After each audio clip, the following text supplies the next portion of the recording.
abantu barafise tendance y'ukumva yuko bavuze umuhamagaro w'Imana baca babona kuba pasteur, kuba umuririmbyi, kuba apotre, kuba nde je ne sais pas sinzi. Navyo nivyo n'umuhamagaro. Sivyo? Ariko kuba umukozi w'Imana, umwana w'Imana wese yacunguwe na Kristo Yesu. Ahamagariwe kuba umukozi w'Imana. Kuba umukozi w'Imana rero biserukira he? No kuvuga ngo no kuba umukozi w'abandi. Sivyo? Ushobora kuba umukozi w'abandi mu gufasha abandi guhimbaza Imana mu ishengero. Ushobora kuba umukozi w'abandi mu kazi ka misi yose, ugakorera igihugu, ukaba umukozi w'abandi uri au service de Dieu. Siko? Rero umuhamagaro wawe kugira ngo ubone ko vy'ukuri ari umuhamagaro w'Imana, nico uri kuramarira ubwami bw'Imana ahariho hose.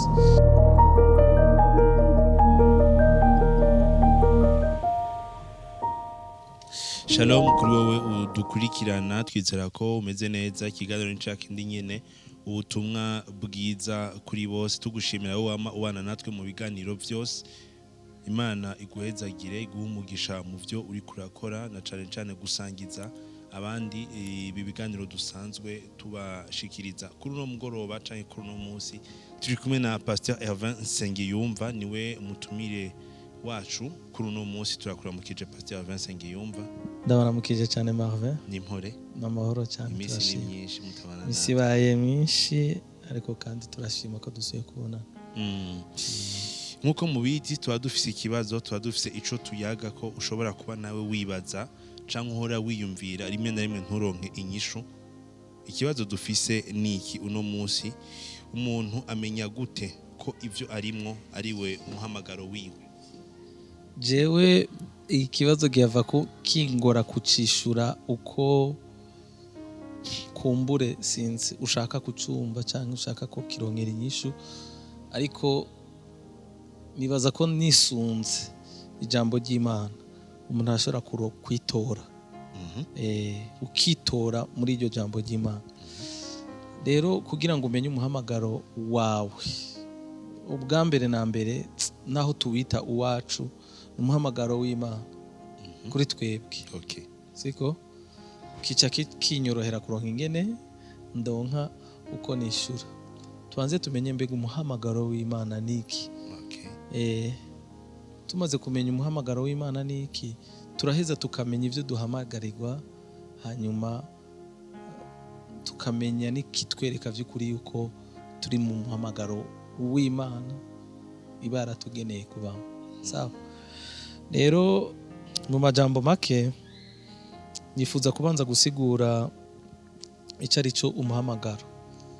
Ndabivuga mu Gifaransa mugabo ndaza kubisigura no mu Kirundi. Sivyo? L'appel de Dieu, umuhamagaro w'Imana, est une invitation de Dieu, n'ubutumire bw'Imana. Siko?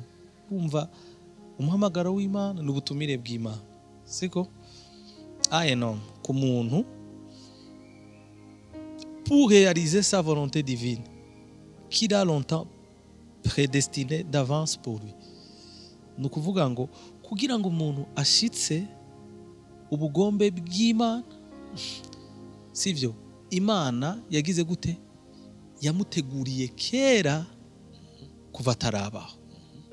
Sinzi ko urumva aho biriko birako. Umuntu yaguye hagati y'ikintu Imana yamaze gutegura kuva kera. Siko? Tubanze duhere ngaho. Sivyo? Nimba Imana ari iduhamagara, sivyo, ikaduhamagarira ivyo yateguye kugira ngo twebwe tugire gute? Tubibemwo. Siko?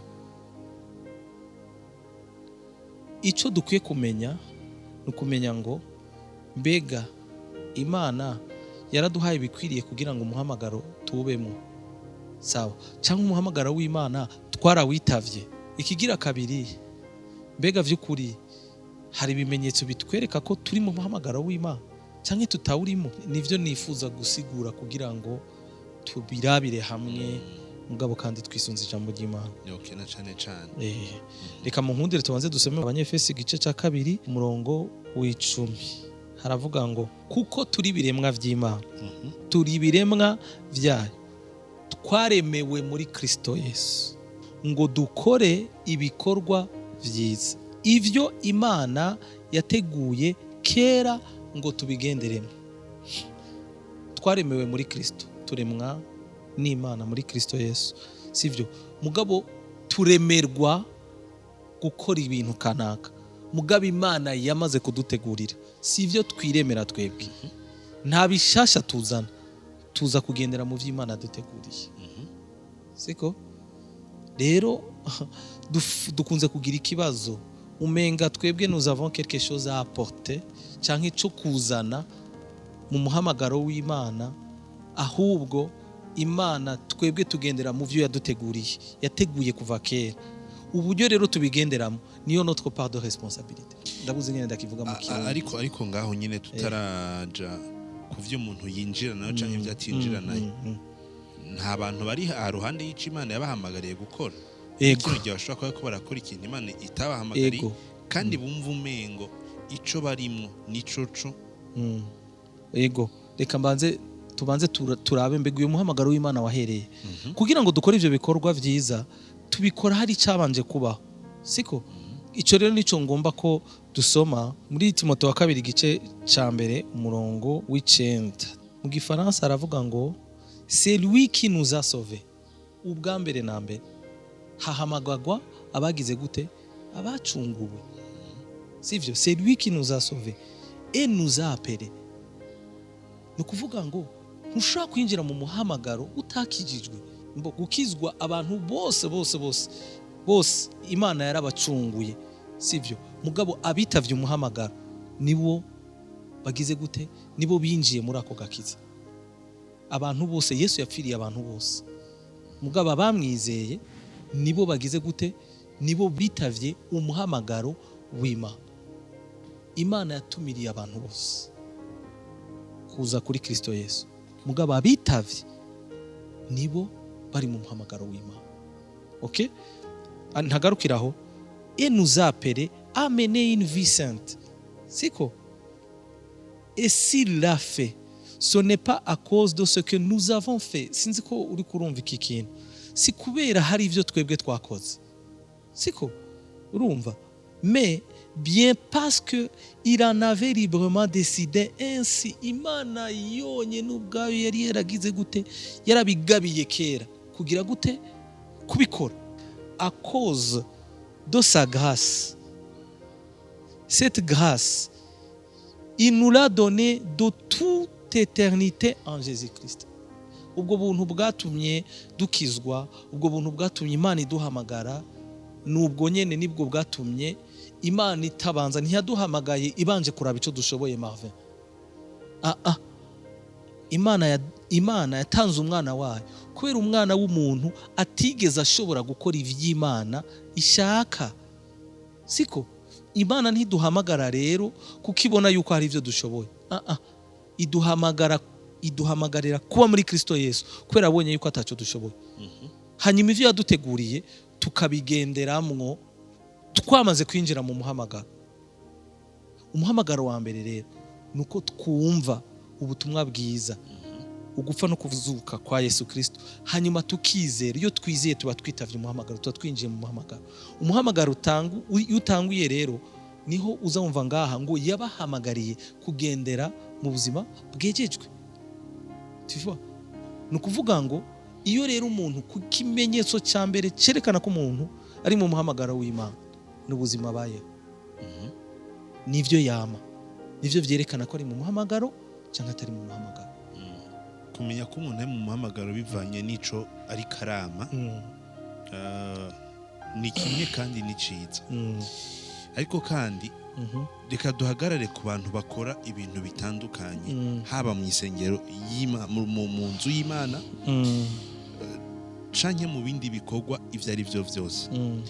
Mbega umuntu ashobora kuba umuririmbyi mu isengero atariho Imana yamuhamagariye, naho byitwa kari mu isengero ari mu nzu y'Imana.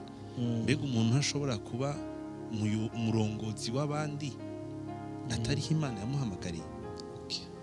Sawa, ubajije ikibazo cyiza cyane, kuko abantu barafise muri monde y'abantu b'Imana barafise tendance yo kwibaza yuko gukorera Imana ari gukorera mu ishengero gusa. Ico ni kinyoma, siko? Kuko reka nakubwira ikintu kimwe, Yesu baramubajije yumva ivyo bariko baravuga, hanyuma agiye kubishura avuga ngo umwana w'umuntu ntiyazanywe no gukorerwa, mugabo yazanye no kugira gute? No gukorera. Uravyumva ngo je suis pas venu pour être servi, je suis venu pour servir. OK, ni kuvuga ngo rero twebwe abo bacunguwe, nous sommes sauvés pour servir. Twacunguwe kugira ngo dukore, tuba abakozi. Rero mumbabarire ndagicishemo, twarigeze no kubiganira igihe kimwe mu biganiro vya kera. Mumbabarire, abantu barafise tendance y'ukumva yuko bavuze umuhamagaro w'Imana baca babona kuba pasteur, kuba umuririmbyi, kuba apotre, kuba nde je ne sais pas, sinzi. Navyo nivyo n'umuhamagaro, sivyo? Ariko kuba umukozi w'Imana, umwana w'Imana wese yacunguwe na Kristo Yesu, ahamagariwe kuba umukozi w'Imana. Kuba umukozi w'Imana rero biserukira he? Ni kuvuga ngo ni kuba umukozi w'abandi, sivyo? Ushobora kuba umukozi w'abandi mu gufasha abandi guhimbaza Imana mu ishengero, ushobora kuba umukozi w'abandi mu kazi ka misi yose, ugakorera igihugu, ukaba umukozi w'abandi uri au service de Dieu, siko? Rero umuhamagaro wawe kugira ngo ubone ko vy'ukuri ari umuhamagaro w'Imana, nico uri kuramarira ubwami bw'Imana ahariho hose. Ndaguha akaroro gasanzwe. Imana Yesu atoranya intumwa, yazitoranije bari mu buzi butandukanye. Hari bamwe barabaganga, hari bamwe barabarovyi, hari abarimo babatoza kori, bakora imirimo itandukanye. Hariyo nababandanyije bakora ivyo bahora bakora, sivyo? Igitoranya rero bajya ba mbere Petero na bene Zebedayo babiri, sivyo? Urumva ikibatoranya ni ukuvuga ngo Yesu bamubonye baravuze ngo mwami, ngo rega twarovye twamaze ijoro ryose turabura, sivyo? Arababwira ivyo bakora, barabikora, hanyuma baroba amafi menshi. Petero acaza yikubita imbere yiwe avuga ngo mwami, sinkwiriye imbere yawe niki. Arambwira ati umviriza, ndakubwire n'aba bagenzi bawe muri kumwe, guhera uno munsi ndabagize mugiye gucika abarovyi b'abantu. Urumva? Ni kumenya rero mbega bajya abantu ko yabahamagaye bari mu bikorwa, siko? Ugira ngo bijya bikorwa barabihevye? No, baragiye au service du royaume, baravuga ubutumwa. Bamwe barabihevye, abandi barabibandanya. Ariko no kuvuga ngo ikikwereka yuko uri umuganga, uri umudandaza, uri umugwiza tunga, uri umukozi wa leta, sinzi ibikorwa ivyo ari byo byose umuntu ashobora gukora, iyo ivyo bikorwa bitazana imitima kuri Kristo Yesu, ntuburi mu muhamagaro w'Imana. Urashobora kwinjira mu ishengero ugasenga, ukaririmba, ukaba umukristo, sivyo? Asanzwe hanze ukaba ufise ivyo ukora. Paulo yaravuze ngo bagurano mwubahe bashobuja nkuko mwubaha Kristo, kandi ntimubakorere nk'abakorera abo, mubakorere nk'abakorera shobuja wo mwijuru. Sinzi kuri kurumva, nimba tu yo service de quelqu'un, wewe rassure-toi, canke menya ngo ivyo ndiko ndakora eske hariyo impact biriko byagira mu bwami bw'Imana. Impact ni imwe, no ku mutima umwe wonyene ushobora kwihana biciye muri bijya bikorwa uri kurakora. Riri kintu kishobora kukwerekana neza kuri kurakora vyo, kuko tuvuze kuririmba, reka ndaguha akarorero. Abaririmbyi bo mw'isi n'abastari bafise abafans, bafise ababakurikirana benshi cyane, bageze no kugihe babahimbaza, sivyo? Urukura vyumva, babakunda cyane kandi bavuza umuziki neza. Umuziki wo mw'ishengero sio wocu tumuvuga ngo jewe nije ndi mu muhamagaro w'Imana, kuko no hanze bararirimba. Mbega indirimbo uri kuraririmba wewe zigira impact iyihe mu bwami bw'Imana? Mbega muri kajya kazi ka misi yose wowe uri kurakora kagira impact ingana gute mu bwami bw'Imana? Kuko kubaho service des autres, gukorera abandi, nico kintu nabonye kigora abantu benshi.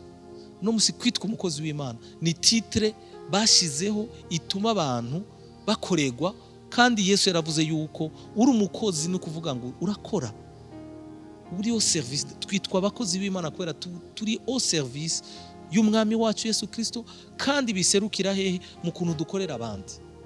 Kuko Yesu yaravuze ngo ushaka kuba mukuru mu bwami bw'Imana ngo niyemere gucika umukozi w'abandi. Mbega hari ikimenyetso giherekeza umuntu ari by'ukuri mu muhamagaro wiwe, ari mu Imana yamuteretsemo? Nakivuze Marve, ntukironderere kwe. Mbo je nagerageje kuvuga iki jambo ry'Imana rivuga, siko? Urumva Luka igice cya 5 dusema ku murongo w'9 gushika ku wa 11, kuko atangaye n'abari kumwe nawe bose babonye ifi barovye. Uyu yari Petero nabo bari kumwe, sivyo? Na Yakobo na Yohana bene Zebedayo nabo baratangara, bari bafatanije na Simoni. Yesu abwira Simoni ati, ntaco utinya, uhereye none uzoroba abantu. Bahejeje gushikana amato yabo ku nkombe, basiga byose bagira gute? Baramukurikira. Yababwiye ngo uhereye no munsi uzobagira abarovyi b'abantu. Nuvuga ngo objectif final y'umuhamagaro, ikintu cyose Imana yaduhamagariye, iyo utari kurabona ko kiriko kiragira impact yo gukora ku mitima y'abantu, bigatuma abantu bamenya Imana, biragoye yuko umuntu avuga ko ari umuhamagaro w'Imana. Umuhamagaro w'Imana ntituwitiranye n'ico bita carrière professionnelle.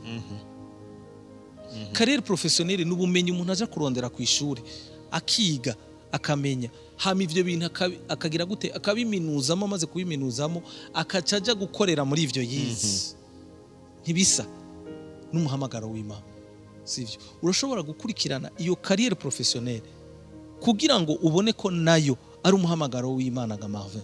Nukubona yuko bijya bintu wize, bijya bintu uri kurakora, hariho impact kanaka biriko biragira gute? Biriko biragira mu bwami bw'Imana. Iyo impact nayivuze ni ibintu biza kubaka imitima y'abantu, bikayubaka muri sense yo kumenya Imana. Reka ndaguha akararo kandi, ni wabona uri umugwiza tunga, ufise uburyo, ukaba uri n'umuntu w'Imana, siko? Ukabona ubwo buryo bwawe ntiburiko buraserva mu bwami bw'Imana kugira ngo abantu bamenye Imana biciye muri ubwo buryo. Kuko reka ndakubwira ikintu kimwe,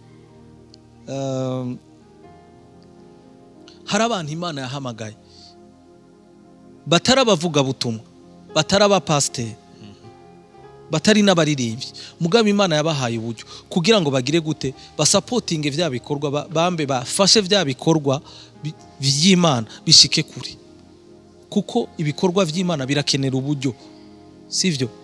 Urumva ubwo buryo, iyo habonetse abantu batanga uburyo kugira ngo bwa butumwa bwiza bushike kure, n'uyo muntu ari mu muhamagaro w'Imana.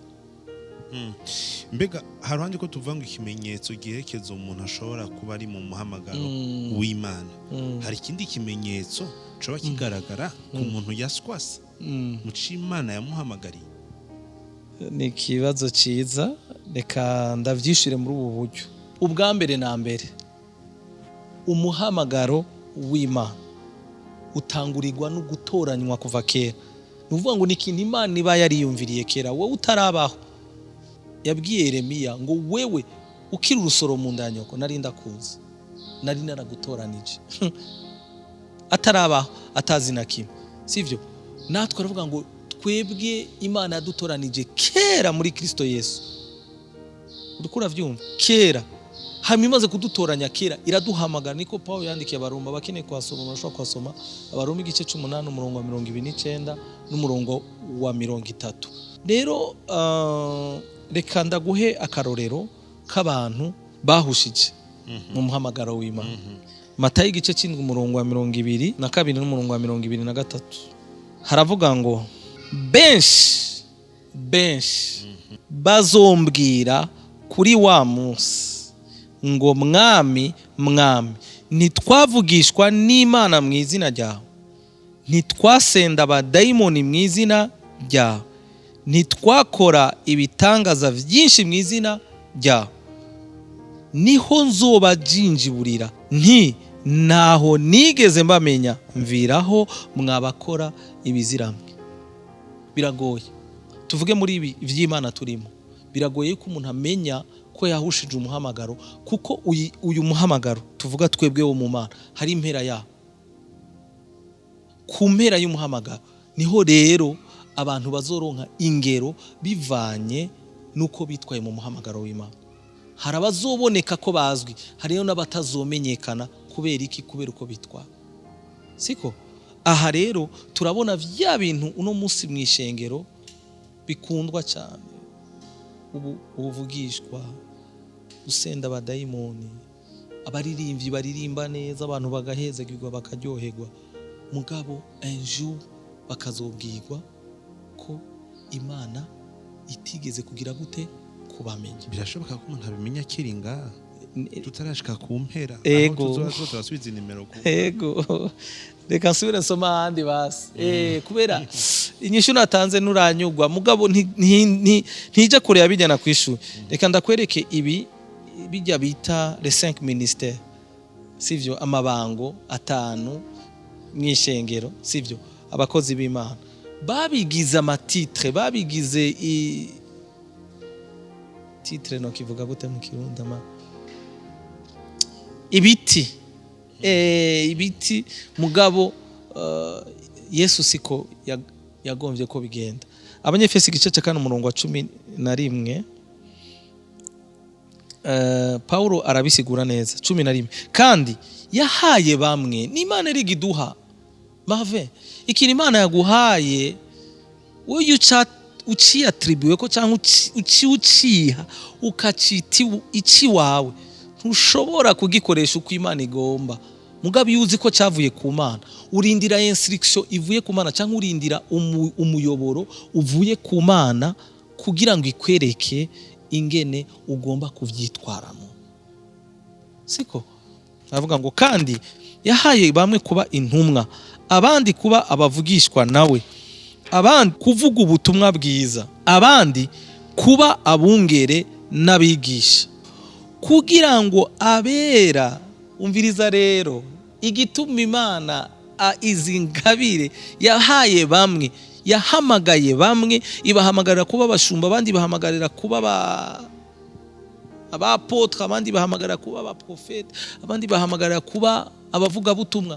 Ni kubera iyi ntumbero imwe Marvin. Uco gifatanya na kimwe navuga Yesu yishuye yabwiye ba Petero ati munkurikire mwe guhera umunsi muzoba barovyi baba. Okay? Ngo nukuvuga ngo kugira ngo abera babone gutungana, baheze bakora igikorwa cyo kugabura ivy'Imana, bubake umubiri wa Kristo. Urumva finalite? Ivyo nivyo bimenyetso vyiza. Kwitwa pasteur ntaco bivuze. Izina ryawe, ibango ry'ubupasiteri bwawe ritariko rirashikana abantu ku gutungana, sivyo, ritariko rirashikana abantu gukora igikorwa cyiza cyo kugabura ivy'Imana, ritariko riragira gute rirubaka umubiri wa Kristo.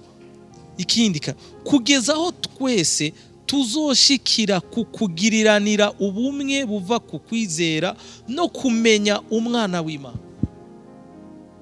No kuvuga ngo finalite canke ikimenyetso cyerekana ko umuntu ari mu muhamagaro. Navyaguye sinzi ko wavyumvise, navuze ibikorwa bikorwa mu ishengero, ariko navuze n'ibikorwa bishobora gukorerwa no hanze, mugabe bigakorwa n'iki n'abantu bari mu muhamagaro bahamagawe n'Imana bakijijwe. Donc sivyo, wewe waramenye Imana. Nibaza ko kumenya Imana no munsi biruta titre dufise mu buzi bwacu. Nibaza ko kumenya Imana ni identity Imana yaduhaye. Nitugera mu kazi ngo tuce tuba abandi bantu. Oya, nitugera mu buzima bwa misi yose ngo tuce ducika abandi bantu. No. Siko turabana b'Imana no mu kazi. Nukuvuga ngo rero kugira ngo kajya kazi ka misi yose nugutandukanya Marvin. Hari ibintu umuntu akora kugira ngo abeho. Kuko yabonye ko jewe niga ibi canke ninakora bijya nzoronka bira. Uronsa akazi muri iyo domaine uzogira gute? Uraronka, urabaho ngaha kwisi. Uzoronka ico hari ico uzokwinjiza. Voilà.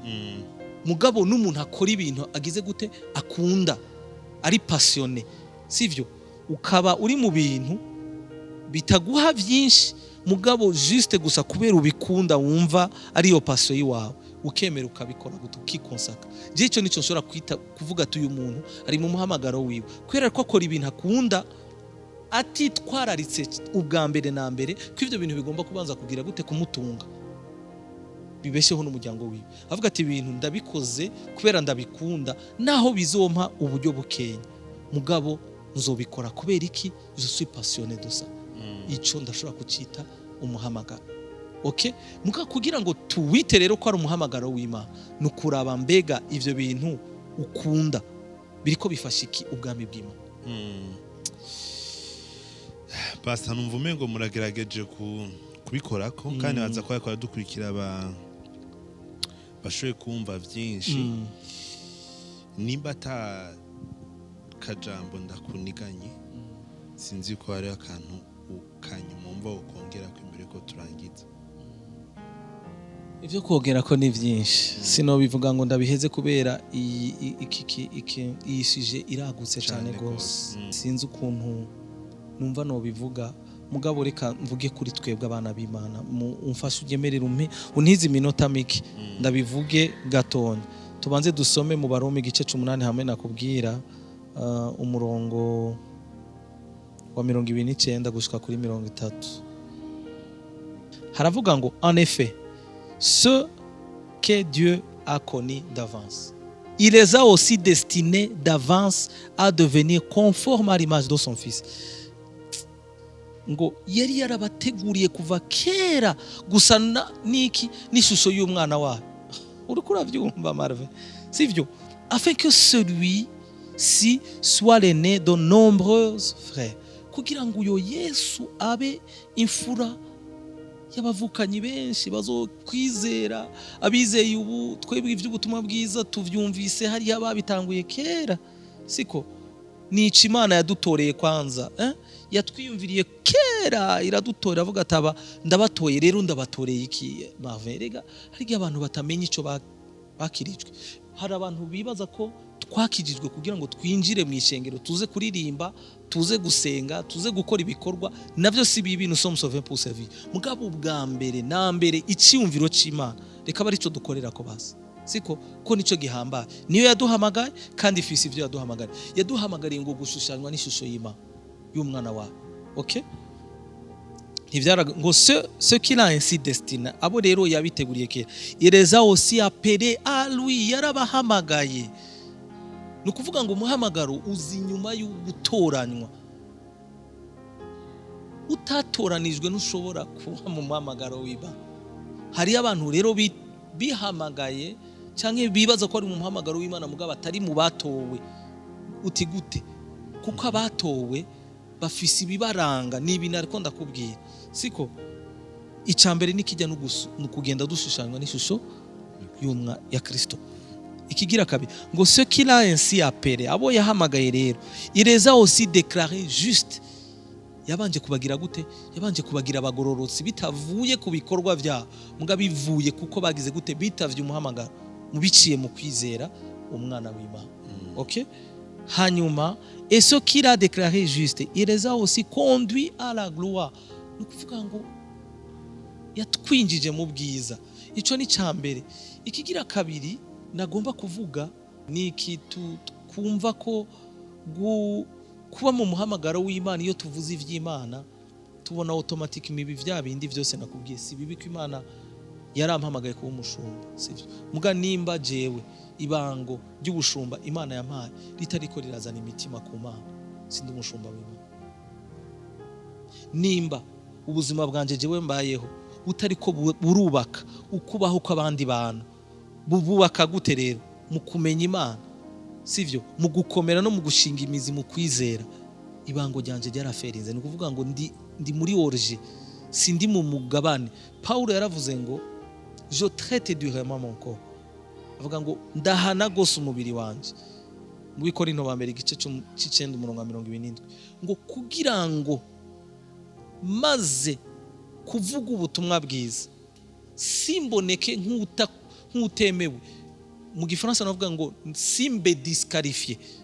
Urazi ko abantu bari muri course yo kwirukanga muga kubera batariko bariruka selon les règles canke amategeko y'uwagenye iryo higanwa, bakibaza ko bariko barahiganwa neza, muga kumpera hageze yuko umuntu wese ahembwa bivanye n'ingene ahiganywe, bakazohembwa ubusa kubera batahiganywe seno rehega.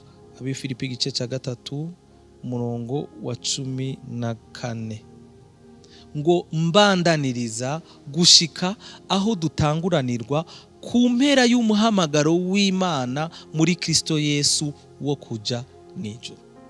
Nimba finalite y'ibikorwa byose dukora, yaba gukorera bijya byose dukora hanze, nimba ibyo tuko turakora byose hanze bitariko biratuganisha mw'ijuru, ntituri mu muhamagaro w'Imana.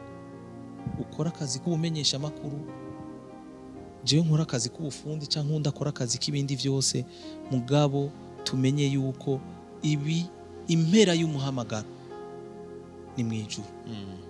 Atari mw'ijuru ntituri mu muhamagaro w'Imana. Urakoze cyane Pastor, tubashimire nawe mwafasha akanya mudukurikirana, mubandanye mugira ibihe byiza ngaho iwanyu.